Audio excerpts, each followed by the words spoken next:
இப்போ நெறைய வீடுகள்ல நம்ம பார்த்தோம்னா கூட, சண்டையும் சச்சரவுமா ஒரே கத்திக்கிட்டு சலசலப்பா இருக்கும்.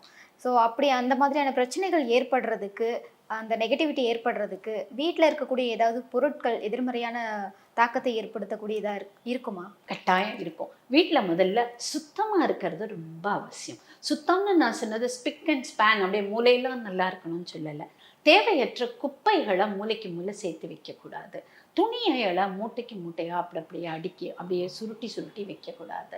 பேப்பர் புத்தகங்கள அலட்சியமா பாருங்க, பேப்பரோ பணமோ எவ்வளவுக்கு எவ்வளோ நம்ம அலட்சியப்படுத்துறோமோ அவ்வளவுக்கு அவ்வளவு அது சார்ந்த ஞானம் நமக்கு கம்மியாயிடும். பணத்தை நம்ம ஜஸ்ட் லைக் தட் தூக்கி வீசி போட்டோம்னா திருப்பி அது நமக்கு வராது. புஸ்தகங்களை நம்ம தூக்கி போட்டோம்னா அது சார்ந்த அறிவு நமக்கு வராது. நமக்கு வேணும்னு நினைக்கிற போது படிப்பறிவு இல்லாமல் போயிடும். அந்த மாதிரி ஆயிடும். ஸோ எந்த ஒரு பொருள் நமக்காக கொடுக்கப்பட்டு நமக்கு கிடைத்ததோ அதை அலட்சியமாக போடாது இருத்தல் நம்பர் 1.